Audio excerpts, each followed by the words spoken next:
இப்போ அப்படியே உங்களை நான் இன்ட்ரோ பண்ணிட்டேன், வீடியோவில் பார்த்துக்கங்க. ஒரு 10 பேர்கிட்ட சொல்லிட்டு வந்து சரி சரி சரி ஓகே. அதில் வந்து உங்களுடைய முயற்சியெல்லாம் அதில் இருக்கு. கைட் பண்ணுறது தமிழில்.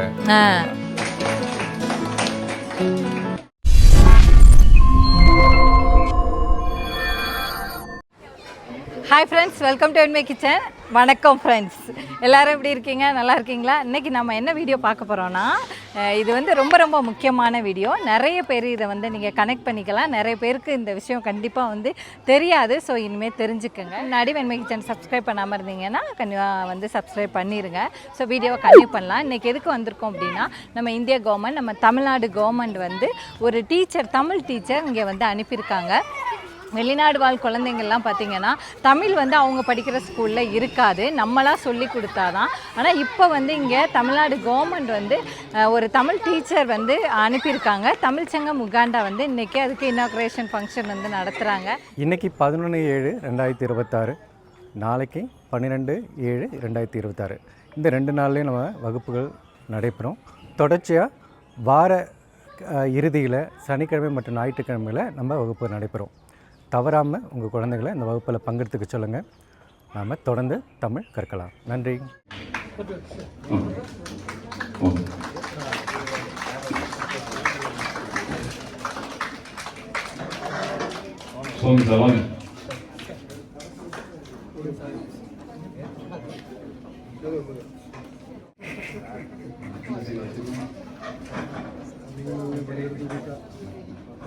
கெஸ்டெல்லாம் நம்ம தமிழ் முறைப்படி வந்து விளக்கு ஏற்றுனாங்க. ஸோ அதுக்கப்புறம் பார்த்திங்கன்னா, இங்கே நம்ம தமிழ் இந்த மாதிரி ப்ரோக்ராம் நடக்கும்போது மட்டும்தான் நம்ம அதிகமான தமிழ் மக்களை நம்ம பார்க்க முடியும். ஸோ இது குழந்தைங்க மேக்ஸிமம் எல்லாருமே வந்துட்டாங்க. ஒரு வாரத்துக்குள்ளே நடந்ததுனால இனிமேல் கண்டிப்பாக அதிகமான ரெஜிஸ்ட்ரேஷன் நடக்கும்னு நினைக்கிறேன். ஏன்னா நான் மறுநாள் கேட்கும்போதே என்கிட்ட ஒரு சில பேர் இனிமேல் பண்ணணும் அப்படின்னு சொன்னாங்க. தமிழ்நாட்டில் என்ஆர்டின்னு சொல்லுவாங்க, தமிழில் அயலக தமிழர் நலன் மற்றும் மறுவாழ்வுத்துறை.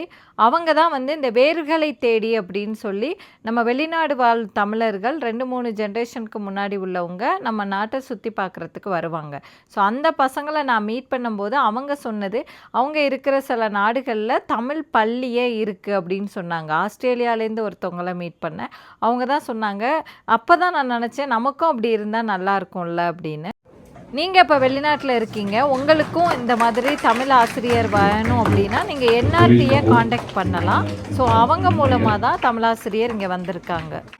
இதில் வந்து ஒரு விஷயத்த நான் சொல்கிறேன். இப்போ நீங்கள் உகாண்டாவில் இருக்கீங்க அப்படின்னா, இப்போ நீங்கள் கம்பாலா சுற்றி எங்கே இருந்தாலும் சாட்டர்டே சண்டே தான் கிளாஸ் நடக்கும். நீங்கள் இப்போ எண்டபியில் இருந்தால் கூட நீங்கள் கூட்டிகிட்டு வரலாம். ஸோ ரெஜிஸ்ட்ரேஷன் வந்து நடந்துகிட்ருக்கு. இன்றைக்கி டேட் பார்த்தீங்கன்னா, இன்றைக்கி என்ன டேட்டு? 11/7/2026. டைமிங்லாம் நீங்கள் ரெஜிஸ்டர் பண்ணும்போது உங்களுக்கு வந்து சொல்லிடுவாங்க. இப்போ என் பசங்கள்லாம் நான் ரெஜிஸ்டர் பண்ணிட்டேன், நிறைய பசங்க வந்திருக்காங்க. ஸோ தொடர்ந்து வந்து நம்ம பார்க்கலாம். சண்டே மார்னிங் எல்லா பசங்களும் வந்துட்டாங்க. காலையில் 10 மணிக்கு ஸ்டார்ட் பண்ணி 12 மணிக்கு கிளாஸ் முடிஞ்சுது. எல்லாம் நல்லா ஆர்வமாக இருக்காங்க. ஒரு வீடியோ கிளிப் ஆட் பண்ணுறேன். அதில் வந்து ஃபஸ்ட்டு டே நம்ம பசங்க எவ்வளோ பேர் தமிழ் கற்றுக்க வந்திருக்காங்கன்னு பார்த்துருப்பீங்க. எனக்கு இன்றைக்கி ஆச்சரியமாக இருந்தது, இவ்வளோ பேர் வந்திருக்காங்களே அப்படின்னு. ஸோ சார்கிட்ட இன்றைக்கி எப்படி எக்ஸ்பீரியன்ஸ் இருந்ததுன்னு கேட்போம். வணக்கம் சார். வணக்கம். எப்படி இருக்கீங்க? நல்லா இருக்கேன் சார். ஸோ இன்றைக்கி எப்படி இருந்தது கிளாஸ்? எவ்வளோ பேர் வந்தாங்க? ஒரு 80 பேர்கிட்ட வந்திருந்தாங்க. ஓகே ஓகே, சந்தோஷமா இருந்துச்சு. சரி ஓகே. இன்னைக்கு என்ன கிளாஸ்ல பார்த்தோம் அப்படின்னா, எப்படி கைட் பண்றது தமிழ்ல. நமக்கு யாராவது ஒருத்தவங்க உதவி செய்யும் போது அவங்களுக்கு எப்படி நம்ம நன்றி சொல்றது. ஓ சரி. முழுக்க ஆங்கில வார்த்தைகளுக்கு பதிலாக தமிழ் வார்த்தைகளை எப்படி பயன்படுத்தி அவங்களுக்கு வந்து வணக்கம் சொல்றது, நன்றி சொல்றது அப்படிங்கிற விஷயங்களை அவங்க கற்றுக்கிட்டாங்க. அப்புறம் எப்போதும் போல எழுத்துக்களுடைய அடிப்படை அப்படிங்கிறதுல உயிர் எழுத்துக்கள், எழுத்துக்கள் எல்லாம் தெரிஞ்சுட்டாங்க. ரொம்ப ஆர்வமாக இருப்பாங்க. ஏன்னா அவங்க படிக்கிற சூழல் ஃபுல்லாகவே full and full English situation தான். ஸோ அவங்க வீட்டில் பேசுகிற தமிழ் மட்டும்தான், மற்றபடி வெளியில் இங்கே தமிழுக்குன்னு எந்த கிளாஸஸ்லாம் கிடையாது. அதனால் அவங்களுக்கு புதுசாக ஒரு விஷயத்தை கற்றுக்கும் போது ஆர்வம் ஜாஸ்தியாக இருக்கும். நல்லாவே இருந்துச்சு. அவங்க ஆர்வம் வந்து எனக்கும் ரொம்ப சந்தோஷமாக இருந்துச்சு. ஏன்னா இந்த ஆர்வம் தான் நம்ம அடுத்தடுத்த வகுப்புகளுக்கு போகிறதுக்கு ஒரு உத்வேகத்தை கொடுக்கும். Okay okay. எனக்கு என்னென்னா, குழந்தைங்க எல்லாருமே தமிழ் பேசுகிறாங்க. ஆனால் அந்த தமிழ் இங்கே கற்றுக்கும் போது அவங்களுக்கு வந்து அந்த மொழியை எப்படி சொல்லணும் எல்லாமே தெரியும். ஓகே. அது அடுத்தடுத்த வகுப்புகளில் வந்து நம்ம தொடர்ச்சியாக பார்க்கும்போது அது அவங்க அது வந்துடும். அவங்களுக்கு பேசிக்கே வந்து ரொம்ப முக்கியம் இல்லை, பேசிக்லேருந்து ஆரம்பிக்கும் போது வந்துடும். Okay okay. ஆக்சுவலி குட்டீஸ்லாம் கொஞ்சம் அந்த வீடியோ கிளிப்பில் நிறைய பேர் இருந்தாங்க, 80 பேர்கிட்ட. இப்போ கொஞ்சம் பேர் தான் இருக்காங்க. அவங்கக்கிட்ட யார்கிட்டயாவது நம்ம கேட்போம். கேட்கலாமா? அவங்க ஸ்டூடெண்ட் கிட்ட யார் ரெடியாக இருக்கு? ஸோ இப்போ நம்ம இது ஜென்சியா நீங்களா? ஆல்ஃபா ஜென்ரேஷன் தான் பார்க்குறோம். ஸோ அவங்க இன்னைக்கு தமிழ் கிளாஸ்க்கு வந்திருக்காங்க ஃபஸ்ட்டு டே. அதுக்கு முன்னாடி ஒருத்தவங்களை நான் இன்ட்ரோ பண்ணுறேன். ஸோ இவங்க பார்த்தீங்கன்னா என்ஆர்டியிலேருந்து வந்து போட்டி நடத்துனாங்க. அதில் கவிதை போட்டியில் 3rd ப்ரைஸ் வாங்கியிருக்காங்க. ஸோ உங்கள் பேர் என்ன, எப்படி ஃபீல் பண்ணுறீங்க? என் பேர் தக்ஷதா. நான் ரொம்ப ஹாப்பியாக இருக்கேன். என்னால் முடிஞ்சது பண்ணேன், பட் ஆனால் ப்ரைஸ் கிடச்சிருச்சு. பட் ஆனால் கிடச்சிது. எவ்வளோ கிடச்சிது? எங்களுக்கு ஷேர் உண்டா? 10,000 rupees. Wow, super. 10,000 rupees உங்களுக்கு வந்து கிடைச்சிருக்கு. 3rd place கவிதை போட்டியில். சூப்பர். கிளாப் பண்ணிடுவோமா? கிளாப் பண்ணுங்க. ஸோ இன்னைக்கு கிளாஸ் எப்படி இருந்தது? கிளாஸ் வந்து நல்லா இருந்துச்சு. எல்லாம் கொலாபரேட்டிவாக பண்ணோம். நிறைய லேர்ன் பண்ணிக்கிட்டேன் இன்னைக்கு. டீச்சர்ஸும் நல்ல எக்ஸ்பீரியன்ஸ்டான டீச்சர்ஸ். சூப்பர். நல்லா கற்றுக் கொடுத்தாங்க. நல்லா நீங்கள் வெளிநாட்டிலேயே படிச்சுட்டு இவ்வளோ அழகாக தமிழ் பேசுகிறீங்க, அதுக்கு ஒரு கிளாப். Super super. இன்னைக்கு நீங்க என்ன கத்துக்கிட்டீங்க? உங்க பேர் என்ன? என் பெயர் கவினிலா. நான் இன்னைக்கு கவினிலா. இன்னைக்கு இந்த உயிர் எழுத்துகள் எப்படி எங்கெங்க போடணும் அப்படிலாம் கத்துக்கிட்டோம். ஓ சரி சரி. டீச்சர் நல்லா சொல்லி கொடுக்குறாங்க. ஏன்னா அடுத்தெல்லாம் சூப்பரா நிறைய விஷயங்கள் கத்துக்குவீங்க. சரியா? அடுத்து உங்க பேரு? என் பேர் ருக்வி. இன்னைக்கு வந்து டீச்சர்ஸ் நல்லா சொல்லி தந்தாங்க, நல்லா எக்ஸ்பிளைன் பண்ணாங்க, நல்லா புரிஞ்சிச்சு. என்ன வார்த்தை கத்துக்கிட்டீங்க இன்னைக்கு? ஏதாவது புது வார்த்தை? எப்படி கிரீட் பண்ணும் கற்றுக்கிட்டோம், வணக்கம். அதுக்கப்புறம் யாராச்சும் உதவி பண்ணால் நன்றி சொல்ல கற்றுக்கிட்டோம். வாவ், வணக்கம் நன்றி கற்றுக்கிட்டீங்க அப்படிதானே? Super super super. நீங்கள் என்ன வார்த்தை கற்றுக்கிட்டீங்க? உங்கள் பேர்? நான் இப்போ நானும் அதே வார்த்தை தான் கற்றுக்கிட்டேன். ஃபஸ்ட்டு தமிழ் லெசனால் கொஞ்சம் எக்ஸைட்டிங்காக ஜாலியாக போச்சு. எல்லா டீச்சருமே ரொம்ப கைண்டாக இருந்தாங்க. நிறைய எல்லா தமிழ் ஃப்ரெண்ட்ஸும் இன்னைக்கு பார்த்துருக்கீங்க. இது மாதிரி முன்னாடி யாரையும் மீட் பண்ணதில்ல தானே இவ்வளோ பேரை? எப்படி ஃபீல் ஆகுது? ஜாலியாக ஃபன்னாக எக்ஸைட்டிங்காக எல்லாருமே ரொம்ப பயப்படாமல் எல்லாருமே ரொம்ப கான்ஃபிடென்ட்டாக இருந்தாங்க. ஓகே, நான் அடுத்து உங்களுக்கு வீடியோலாம் எடுக்கும்போது அப்போ நீங்கள் திருக்குறள்லாம் சொல்கிற அளவுக்கு இம்ப்ரூவ் ஆகிருக்கணும். Okay super. All the best. நீங்கள் என்ன கற்றுக்கிட்டீங்க இன்னைக்கு? நிறைய பேர் இருக்கிறாங்கன்ட்டு கூட எக்ஸ்பெக்ட் பண்ணல. என்னை ஆக்சுவலி என்னை ஆல்ரெடி எல்லாமே தெரியும், ஆனால் இவ்வளோ பேர் இருப்பாங்கன்ட்டு நான் எக்ஸ்பெக்ட் பண்ணல. ஜாலியாக இருந்ததா? இது ஆக்சுவலி நீங்கள் கற்றுக்கிட்டது பேசிக் தான், ஆனால் இனிமேல் கற்றுக்க போகிறது தான் நிறைய இருக்குது தமிழில். ஓகே, ஏன்னா மாத்திரை வரையும் தெரியும், ஆனால் இலக்கணம் தான் தெரியாதா? சரி சரி, இலக்கணம்லாம் கற்றுக்கலாம். சரி ஓகே. உங்கள் பேர்? மகஸ்ரீனு. என்னோட புத்திரன். உங்கள் பேர் சொன்னீங்கல்ல? சரி ஓகே, ஆல் தி பெஸ்ட். அடுத்து எல்லாரும் திருக்குறளோட வரணும். Okay okay.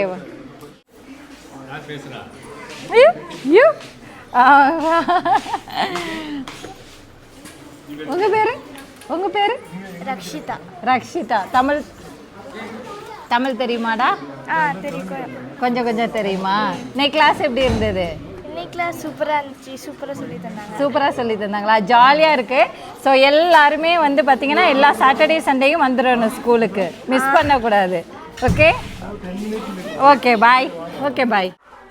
இப்போ நான் வந்து இந்த வீடியோவில் நீங்கள் பார்த்துருப்பீங்க. இந்த விஷயம் வந்து வேர்ல்டில் உலகத்தில் உள்ள எல்லாருமே கனெக்ட் பண்ணிக்கலாம். புலம்பெயர்ந்த தமிழர்கள் எல்லாருமே கனெக்ட் பண்ணிக்கலாம். எங்களுக்கு உகாண்டாவில் இப்படி ஒரு விஷயம் நடந்தது, தமிழ் டீச்சர் வந்தது, இது எல்லாத்துக்கும் மெயின் முக்கியமான காரணம் பார்த்திங்கன்னா அண்ணன் தான். இவங்க இப்போ அவங்க சேர்மேன், தமிழ்ச்சங்கம் உகாண்டாவோட சேர்மேன் மிஸ்டர் காதிரி அண்ணன். அண்ணன் நீங்கள் சொல்லுங்கள், எப்படி இது வந்து ரீச் பண்ணீங்க? நம்ம வந்து தமிழ் சங்கத்தில் வந்து ரொம்ப வருஷமாட்டு வந்து தமிழ் கற்றுக் கொடுக்கணும்னு சொல்லிட்டு நம்ம வந்து முயற்சி பண்ணிகிட்டே இருக்கோம். அது எப்படின்னா நம்ம இங்க உகாண்டால இருக்கக்கூடியவங்களை வச்சு நம்ம வந்து டீச் பண்ணிட்டு இருந்தோம். அது ஒரு குறிப்பிட்ட மக்கள் தான் வந்துட்டு எல்லாரும் வரல. இப்போ வந்து நம்ம அதனால வந்து தமிழ்நாடு கவர்மெண்ட்டுக்கு நம்ம ஒரு கோரிக்கை வச்சு அவங்களுடைய அயலக தமிழர்கள் அந்த நல வாரியத்தின் மூலமாட்டு ஒரு டீச்சர் அனுப்பி கொடுக்கணும் அப்படின்னு நம்மள்ட்ட சொல்லியிருந்தாங்க. அதை வந்து அது வந்து லாஸ்ட் ஒரு 6 மாசமா அதுக்குள்ள முயற்சிகளை எடுத்து நம்ம தமிழ் சங்கம் மூலமா எடுத்து இப்போ வந்து அந்த வாத்தியார் சார் வந்து இங்க வந்திருக்காங்க. ஏன்னா இது ஒரு பெரிய விஷயம். நம்ம உலகத்துல இருக்க எல்லா தமிழ் மக்களும் பாக்குறாங்க. ஸோ அவங்களும் இது முயற்சி முயற்சி எடுக்கலாம். சில இடங்கள்ல ஸ்கூல்ஸும் இருக்குது. இருந்தாலும் இது நம்ம தமிழ்நாடு கவர்மெண்ட் மூலம் வந்ததுங்கும் போது இது ஒரு என்ன சொல்கிறது எக்ஸாம்ஸ் எல்லாத்துக்குமே அவங்களுடைய சர்டிஃபிகேட் எல்லாமே கவர்மெண்ட்டே கொடுப்பாங்க. நம்ம என்னன்னா ரெஜிஸ்ட்ரேஷன் பண்ணும்போது இவ்வளோ வருவான் நம்ம எதிர்பார்க்கல. ஒரு 20, 30, 40 பேர் வருவான் பார்த்தா ஆனால் 100 தாண்டி போயிட்டு 100 தாண்டி போயிடுச்சு. நாங்கள் இன்னைக்கு ஒரு 10 பேர்ட்ட சொல்லிட்டு வந்திருக்கோம். ஓகே, அதில் வந்து உங்களுடைய முயற்சியெல்லாம் அதில் இருக்கு. ஏன்னா நீங்கள் வந்து இந்த உங்களுடைய வெண்மை கிச்சன் மூலமாட்டு நீங்கள் வந்து நிறைய தமிழ் சங்கத்தினுடைய இதெல்லாம் கொண்டு போய் மக்கள்கிட்ட சேர்த்தனால தான் இந்த சங்கமும் வந்து வளர்ந்துருக்கு இந்த அளவுக்கு. ஒரு விஷயம் நான் உங்களுக்கு ஷேர் பண்ணுறேன். நைஜீரியாலேருந்து ஒருத்தவங்க பேசுனாங்க, மேபி பார்ப்பாங்க. அவங்க சொன்னாங்க எங்கள் தமிழ் சங்கத்தில் நிறைய செய்கிறோம், ஆனால் வெளியில் எதுவும் தெரியலை. ஆனால் உகாண்டா தமிழ் சங்கத்தில் செய்கிறதெல்லாம் எல்லாம் தெரியுது. உங்களை மாதிரியே நாங்களும் யூடியூப் சேனல் ஸ்டார்ட் பண்ணுறோம் அப்படின்னாங்க. நான் சொன்னேன் அவங்க கிட்ட, நீங்கள் வேணா உங்கள் வீடியோஸ் எனக்கு சென்ட் பண்ணுங்க, நான் போடுறேன் அப்படின்னு சொன்னேன். நிறைய பேருக்கு ரீச் ஆகுது. ஆப்பிரிக்கா ஃபுல்லாவே உங்களுடைய சேனல் வந்து நல்லா ரீச் ஆகுது. நம்ம தமிழ் சங்கம் உகாண்டா பண்றதுக்கும் அவங்க பாராட்டுகள் தெரிவிச்சாங்க. ரொம்ப நன்றி. ஸ்டூடெண்ட் பார்த்தீங்கன்னா 80 பேர். அப்போ எப்படி மேனேஜ் பண்ண முடியும்னு உங்களுக்கு ஒரு டவுட் இருக்குது. ஸோ அதுக்கு தான் நம்ம இங்கே பிஎட் படித்தவங்க வாலண்டியர்ஸ் அவங்க ஹெல்ப் பண்ணுறாங்க. அதுக்கு இன்னைக்கு ஒரு 3-4 பேர் ஹெல்ப் பண்ணியிருக்காங்க. ஸோ இது எல்லாருக்குமே நம்ம பசங்க தமிழ் படிக்கணும் அப்படிங்கிற ஒரு ஆர்வம் தான். அது வெளிநாட்டில் வர்றவங்களுக்கு தான் அந்த ஃபீல் இருக்கும். ஏன்னா எது எங்கே கிடைக்கலையோ அங்கே தான் அதோட அருமை நமக்கு தெரியும். அந்த மாதிரி தான் எங்களுக்கு தமிழ் மொழியும். எங்கள் வீட்டில் என் பையனுக்கு 5 வயசுலேருந்தே தமிழ் சொல்லி கொடுக்க ஆரம்பிச்சிட்டோம். ஏன்னா ஒரு ஸ்டேஜுக்கு அப்புறம் அவங்க கேள்வி கேட்க ஆரம்பிச்சிருவாங்க. டிவி பார்க்கும்போது அம்மா இது என்ன அப்படின்னு கேட்க ஆரம்பிச்சிருவாங்க. அப்போ தான் தெரியும் ஐயோ அவங்களுக்கு பேசிக்கே நம்ம சொல்லி கொடுத்தா தான் வரும் அப்படின்னு. ஏன்னா ஊரில் நமக்கு சாதாரணமாகவே ஸ்கூலில் சொல்லி கொடுத்துருவாங்கல்ல, அதனால நமக்கு அதோட கஷ்டம் தெரியலை. அப்புறம் அவனுக்கு ஸ்டார்ட் பண்ணி ஆன்லைன் கிளாஸஸ் போட்டோம். அப்புறம் இடையில ஸ்கூல் பிஸினால் போட முடியலை. இப்போ மறுதடவையும் இந்த கிளாஸில் போட்டிருக்கிறது எனக்கு ரொம்ப சந்தோஷமாக இருக்குது. எங்கள் பாப்பா எப்படியாவது பேச வச்சிடணும், எழுத வச்சிடணும், அப்புறம் படிக்க வச்சிடணும் அப்படிங்கிறது தான் எங்களோட ஆசை. இப்போ அப்படியே உங்களை நான் இன்ட்ரோ பண்ணிட்டேன், வீடியோவில் பார்த்துக்கங்க. உங்கள் பேர்? என் பேர் பவித்ரா. உங்கள் நேம்? ரிஸ்வானா. ஓகே. உங்கள் பேர் மேடம்? எனக்கு நான் கேட்குறதுக்கு முன்னாடியே பல பேருக்கு உங்களை தெரியும். ஆமாம். ஸோ இவங்கெல்லாம் பார்த்தீங்கன்னா இன்றைக்கி தமிழ் கிளாஸில் வந்து ஹெல்ப் பண்ணாங்க. ஸோ இதே மாதிரி ஒவ்வொரு வாரமும் எல்லாருமே இன்ட்ரெஸ்டாக இருக்காங்கன்னு நினைக்கிறேன், பசங்களுமே. ஓகே, பாய்.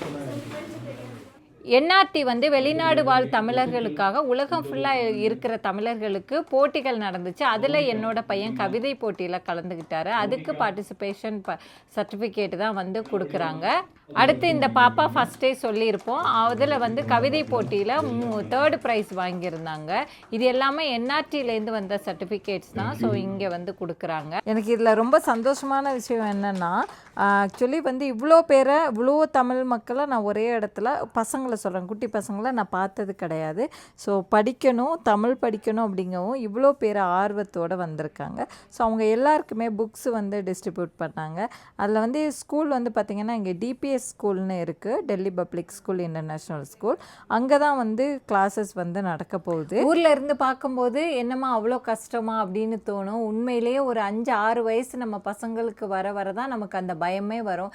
ஏன்னா அவங்களுக்கு ரீட் பண்ணவே தெரியாது, பேசிடுவாங்க. வீட்டில் தமிழ் பேசணுன்னா பேசுவாங்க, ஆனால் வந்து எழுத படிக்க தெரியாது. அப்போ தான் நமக்கு அந்த கவலை வர ஆரம்பிக்கும். ஸோ இப்போ இந்த மாதிரி கிளாஸஸ் அப்படிங்கவும் குட்டி பசங்கள்லாம் எல்லாருமே, இப்போ நானே என் வெண்பாலாம் வந்து கிளாஸில் போட்டுட்டேன். அவங்களுக்கும் கொஞ்சம் ஆர்வம் தான், எப்படியாவது எனக்கு தமிழ் பேசணும், எழுதணும், படிக்க. சில பேர் 2-3 வயசில் உள்ள குழந்தைகளை ஊர்லேருந்து இங்கே கூட்டிகிட்டு வருவாங்க. அவங்க என்ன ஃபீல் பண்ணுவாங்கன்னா, இங்கே ஸ்கூல் போனால் ஃபுல்லாக இங்கிலீஷ் பேசணுமே, என்ன பண்ணுறது அப்படின்னு சொல்லி ரொம்ப ஃபீல் பண்ணுவாங்க ஒரு 3 வயசு இருக்கும்போது. நான் சொல்லுவேன், அதெல்லாம் ஸ்கூலில் விடுங்க, அவங்களுக்கு தானாக வந்துடும். ஆனால் தமிழை மட்டும் விட்டுறாதீங்க, அதுதான் அவங்களுக்கு வந்து மறந்துடும். அது அப்படியே நம்மளும் வந்து எழுத படிக்க சொல்லி கொடுக்கணும்னு சொல்லுவேன். அவங்க ஆச்சரியமாக கேட்பாங்க, அப்படியா அப்படின்னு. இங்கே கேட்டு பாருங்கள், அப்போ தான் உங்களுக்கு தெரியும் அப்படின்னு சொல்லுவேன். ஆக்சுவலி அதுதான் உண்மை. பல பேருக்கு அந்த கவலை வந்து இருக்கும்.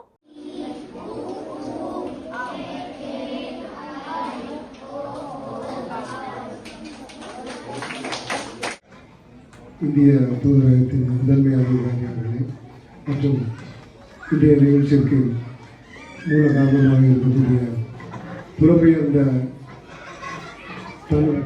If you lose your language, you you lose your way of life, you lose your culture, and after a couple of generations, there won't be any trace. So you won't be able to bring it back. So that's why it's very, very important that we preserve our culture, our traditions, and கொஞ்சம் assistant staff இருப்பாங்க, அவங்களோட சப்போர்ட்டோட Tamil classes நடக்கும். So DPS students ஆனாலும் சரி, எந்த ஸ்கூலில் இருந்தாலும் சரி, ப்ளீஸ் நல்லா வந்து பார்ட்டிசிபேட் பண்ணி தமிழ் லேர்ன் பண்ணி. தேங்க்யூ. மற்ற நாடுகளுக்கு வந்து, அதாவது டயஸ்போரா புலம்பெயர்ந்த தமிழர்கள் இருக்கக்கூடிய மக்கள் வாழக்கூடிய பகுதிகளுக்கு தமிழாசிரியர்கள் அனுப்பி 3ஆம் தலைமுறை 4ஆம் தலைமுறையை சேர்ந்த தமிழாசிரியர்கள் மக்களுக்கு தமிழ் சொல்லிக் கொடுக்கணும் அப்படிங்கிற முயற்சியுடைய திட்டம் தான் அந்த தமிழ் மனம் அப்படிங்கிறது. நான் வந்து ஒரு கடைசியாக ஒரு கேம்பிரிட்ஜ் ஸ்கூலில் சென்னையில் ஒர்க் பண்ணிட்டு இருந்தேன். அப்போ இந்த மாதிரி ஒரு வாட்ஸ்அப்பில் ஒரு மெசேஜ் வருது, இந்த மாதிரி ஒரு ப்ரோக்ராமுக்காக ஸ்கீம்காக டீச்சர் ரெக்ரூட் பண்ணுறாங்க அப்படின்னு. சும்மா அப்ளை பண்ணேன், அப்புறம் இன்டர்வியூ பாஸ் பண்ணேன். அப்புறம் திரும்பி கூப்பிட்டாங்க, இந்த மாதிரி நீங்கள் பாஸ் பண்ணிட்டீங்க, ஒரு 3 நாள் ட்ரைனிங் இருக்குது அப்படின்னாங்க. அப்புறம் வந்து எங்களுக்கு வந்து இப்போ வந்து மினசோட்டா, கலிஃபோர்னியா மாதிரியான இடங்கள்ல இருக்கக்கூடிய அங்கே நிறைய தமிழ் பள்ளிகள் தமிழ்ச்சங்கமாக நடத்திட்டு இருக்காங்க இல்லையா, அவங்களுடைய வழிகாட்டுதல் அங்கே வந்து இப்போ அந்த புலம்பெயர்ந்த தமிழர்களுடைய அந்த சூழல் எப்படி இருக்கும், அவங்க வந்து அந்த மொழி கற்பித்தலும் மொழி கற்றலும் எப்படி இருக்கும் அப்படிங்கிறத அவங்க மூலமாக நாங்கள் ஒரு சில விஷயங்களை தெரிஞ்சுக்க முடிஞ்சிச்சு. ஓகே ஃப்ரெண்ட்ஸ், நீங்கள் உகாண்டாவில் இருக்கீங்க, என்டபியில் நியர்பை கம்பாலா இருக்கீங்க அப்படின்னா நீங்கள் சாட்டர்டே சண்டே ஈஸியாக வரலாம். ஸோ நீங்கள் ரெஜிஸ்ட்ரேஷன் பண்ணிடுங்க. அதுக்குள்ளே டீட்டெயில்ஸ் நான் டிஸ்கிரிப்ஷனில் கொடுக்குறேன். ஸோ இந்த வீடியோவை உகாண்டாவில் உள்ளவங்களுக்கு ஷேர் பண்ணுங்கள். வேறு ஒரு வீடியோவில் பார்ப்போம். நன்றி, வணக்கம், பாய்.